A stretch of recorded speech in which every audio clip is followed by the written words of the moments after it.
que ce matin nous allons partager le message de la parole de Dieu.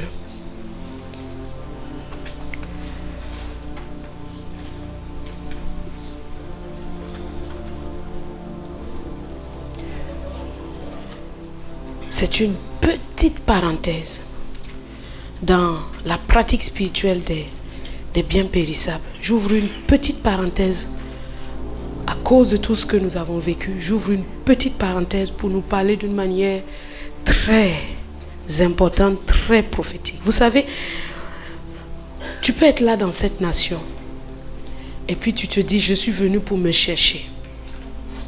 C'est ce que vous dites. Je suis venu pour me chercher. Mon but ici est d'avoir de l'argent, de construire ma maison au pays, d'aider mes parents au pays et de m'en sortir. Et dimanche après dimanche, tu peux venir dans l'église avec les mains tendues pour dire à Dieu, réponds à mon besoin. Mais la parole de prophétie est encore sortie ce matin. Dit, une mère oublie-t-elle l'enfant qu'elle allait? Une mère oublie-t-elle l'enfant qu'elle allait? Une mère oublie-t-elle l'enfant qu'elle allait? Une mère ne peut pas oublier l'enfant qu'elle allait. Je n'ai pas encore allaité, mais il n'y a pas un jour qui passe sans que je ne pense à mes enfants à venir. Pas un seul jour. Je ne les ai pas encore vus, mais il n'y a pas un seul jour qui puisse passer sans que je pense à eux. À combien plus forte raison Dieu dit, une mère, est-ce qu'elle peut oublier l'enfant qu'elle allait? Si une mère, Dieu dit, peut-être qu'une mère peut oublier, parce que la méchanceté des hommes, on ne peut jamais savoir jusqu'où ça peut aller. Mais, si une mère peut oublier l'enfant qu'elle allait, moi, l'Éternel, je ne peux pas t'oublier. Quand tu t'engages dans le champ de Dieu, quand tu t'engages dans la mission de Dieu et que tu dis au Seigneur, je te fais confiance pour ce qui me concerne, je te fais confiance, je te dis absolument certain, avec une absolue certitude que tu ne peux pas être déçu. Jamais. Alors dépose ton fardeau là, qui chaque jour te porte pour entendre la parole de Dieu ce matin. Parce que si tu ne le déposes pas, tu ne pourras pas prendre. Parce que même des mains occupées ne peuvent pas recevoir. Ce sont des mains libres qui peuvent recevoir la parole de Dieu. Marc chapitre 2.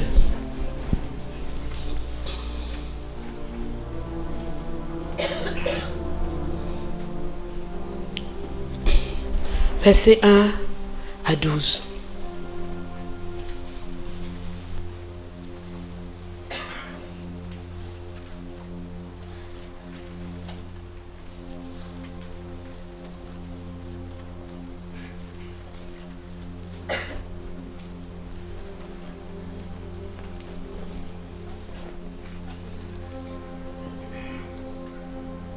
Quelques jours après, Jésus revint à Capernaum.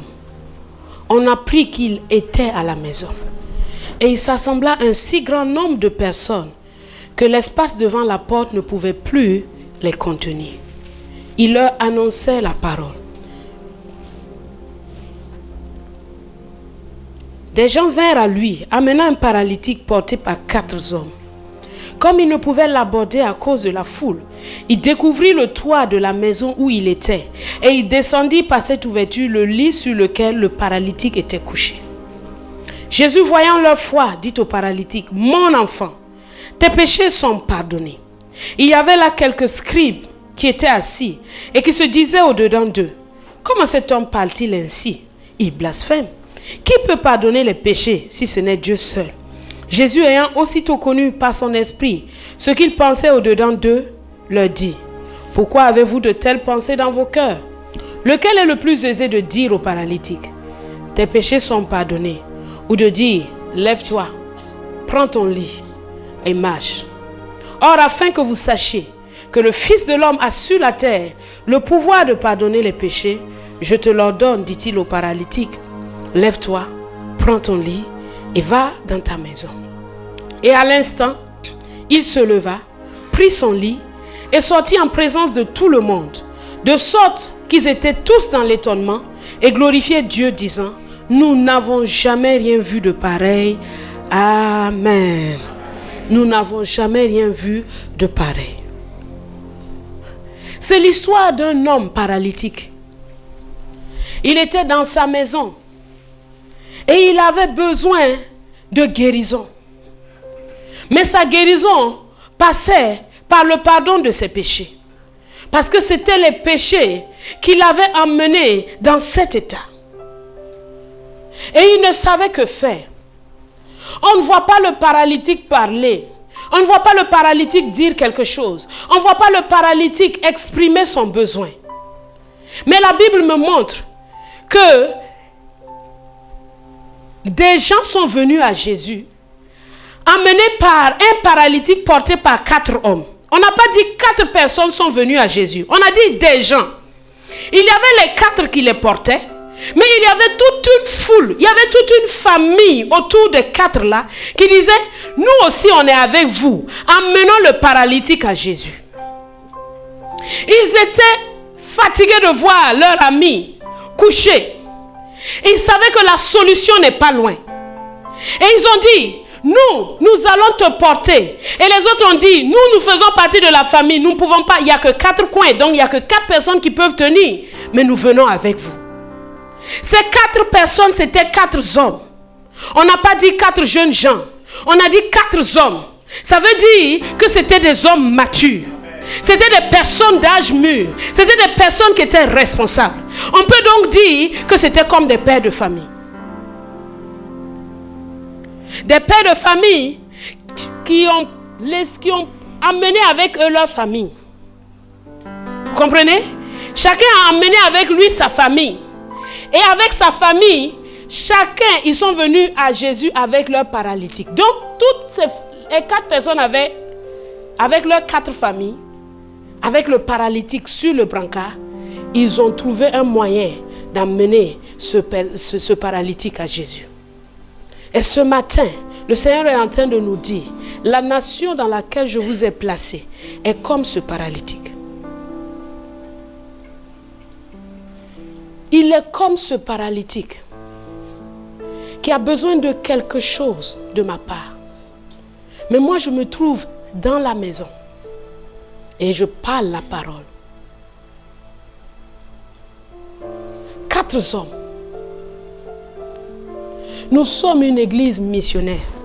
Nous sommes une église avec un mandat d'impacter, un mandat d'être sel et lumière là où nous sommes. Ne l'oublie jamais. Si tu viens ici chaque jour, rappelle-toi, tu fais partie d'une église missionnaire.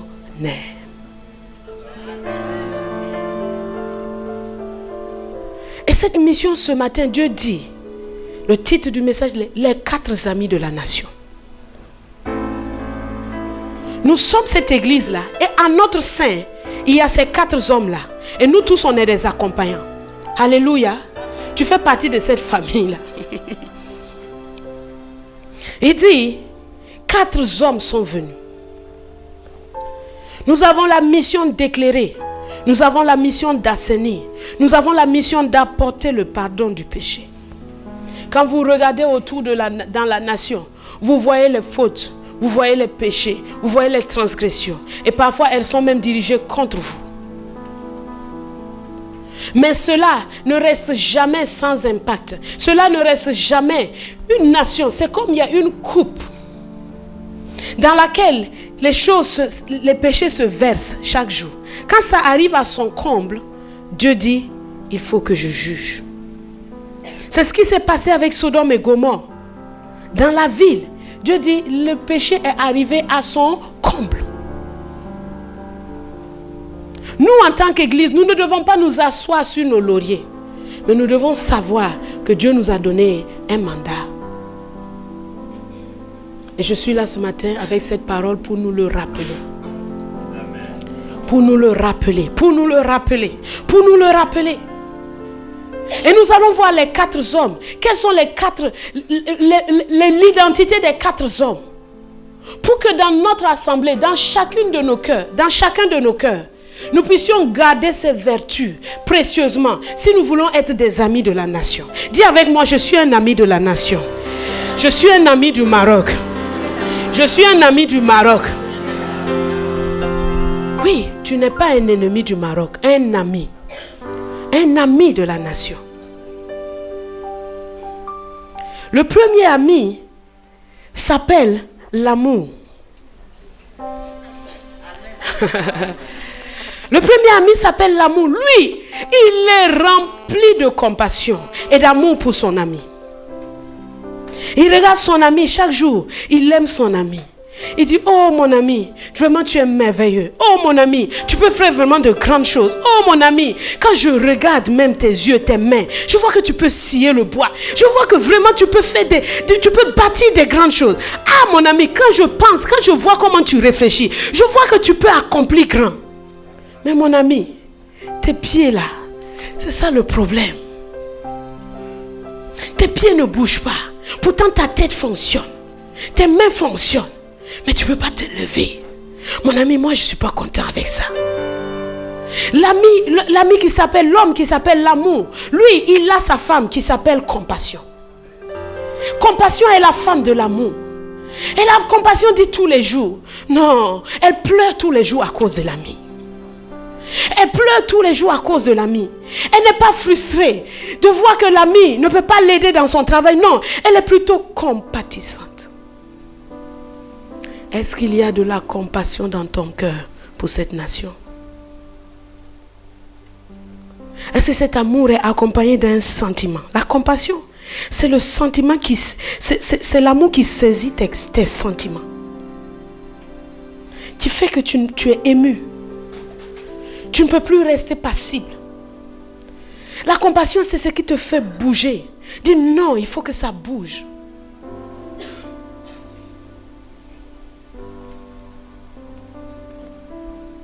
Ils avaient leurs enfants aussi avec eux.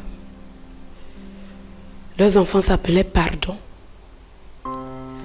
Leurs enfants s'appelaient patience. Leurs enfants s'appelaient justice. Aime cette nation. Aie compassion d'elle. Pardonne-lui. Sois patiente envers elle. Dieu dit, Église, aime cette nation. Sois compatissante envers elle. Sois patiente avec elle. Et pardonne à cette nation. Et toi, tu es membre de l'église. Parfois, quelqu'un te fait quelque chose, ça te vient comme ça à la gorge. Mais Dieu dit, mon ami, si tu es l'ami de cette nation, n'oublie pas que tu t'appelles pardon, patience, compassion, amour. Dis avec moi, je m'appelle amour. Je m'appelle compassion. Je m'appelle pardon. Je m'appelle patience. Merci Seigneur. Et le deuxième ami, il était tellement plein d'amour qu'il est allé voir son voisin. Parce que son voisin, lui, il a la puissance. Lui, il est un homme capable. Son voisin, il s'appelle la foi. Lui, il dit, voisin, je suis très préoccupé par cette situation. Le voisin dit, moi je m'appelle la foi, mais je ne peux pas opérer tant que l'autre voisin ne vient pas avec moi. Parce que c'est lui qui me montre le chemin, qui me ferait le chemin.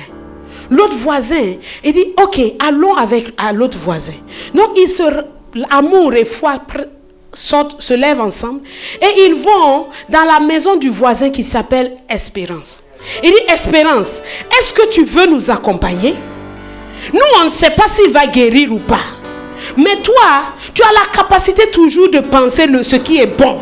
Même quand il n'y a rien, toi tu penses toujours ce qui est bon. Donc viens avec nous. L'espérance, c'est la chose qui te fait croire que quelque chose de bon va arriver.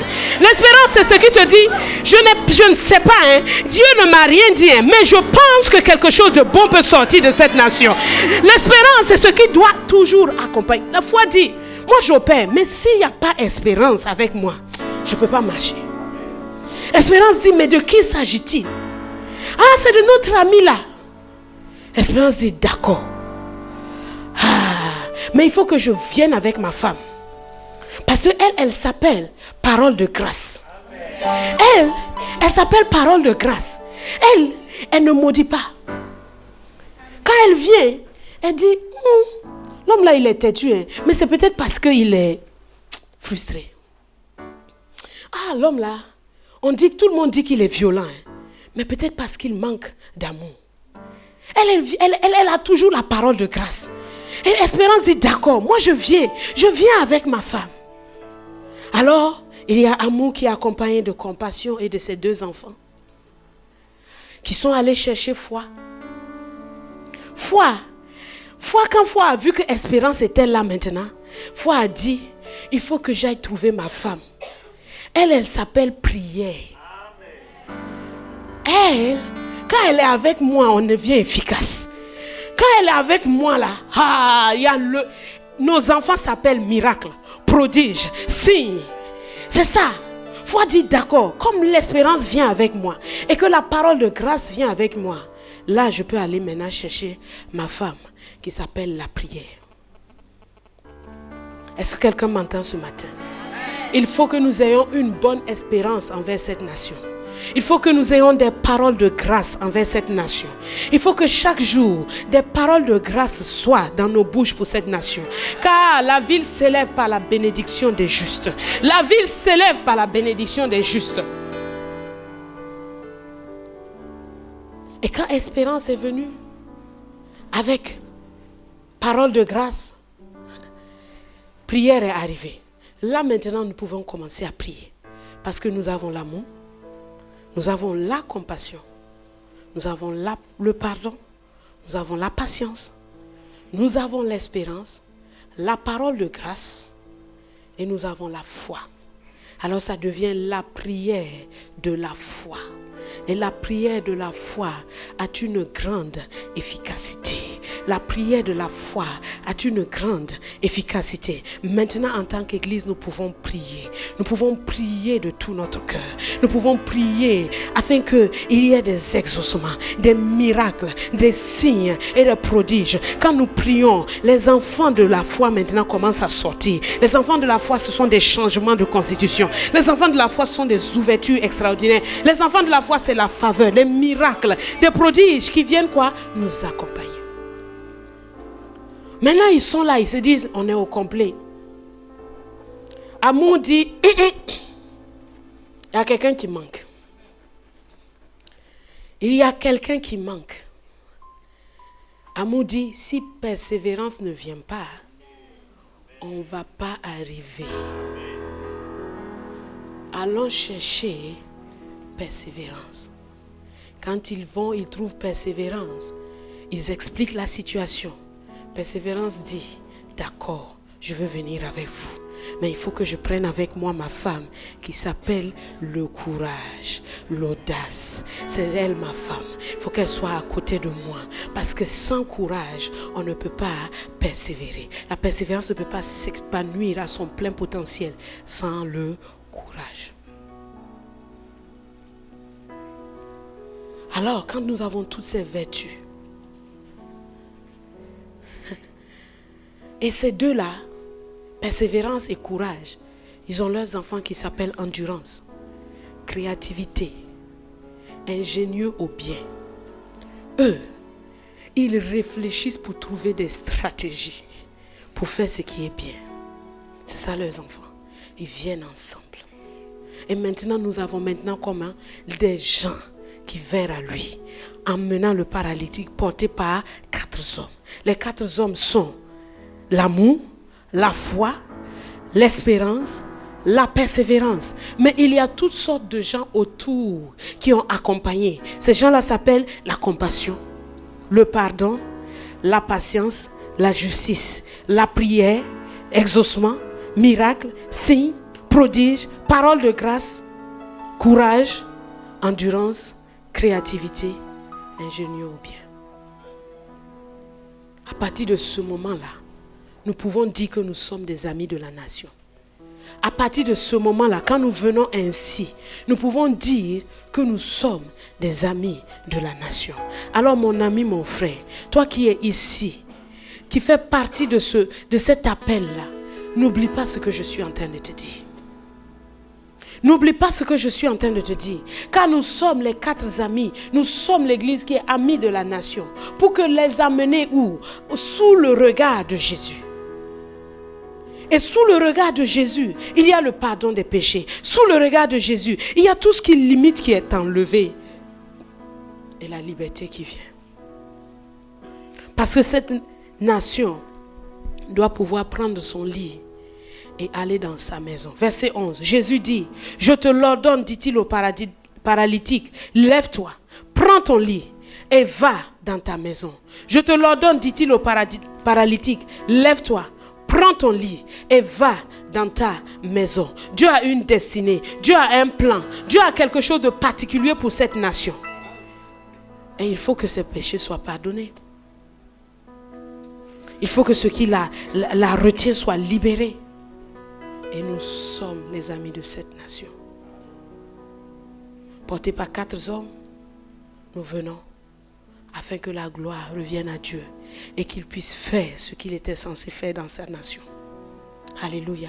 Est-ce que nous pouvons passer du temps maintenant dans la prière pour prier pour cette nation? Nous avons rendu grâce, mais nous voulons prier pour cette nation parce que nous avons dit ce matin que nous sommes des amis de la nation. Alors veille à ce que ta bouche ne la maudisse plus. Veille à ce que ton cœur ne la maudisse plus. Sache chaque jour, je suis un ami de la nation. Je suis un ami du pays. Je suis un ami du Maroc. Je suis un ami. Je suis un ami. Pas un ennemi. Je suis un ami. Je porte un mandat. Je porte un mandat pour que quelque chose se passe dans la vie de cette nation. Qu'elle entre dans sa destinée. Plusieurs ont semé ce que nous récoltons aujourd'hui. Et nous devons continuer de semer pour que la destinée de cette nation puisse continuer à aller de l'avant. Rends grâce à Dieu. Rends grâce à Dieu. Il t'a mis là pour un but. Alléluia. Shakaraba Santa Bayendere Baba Handa Bahon.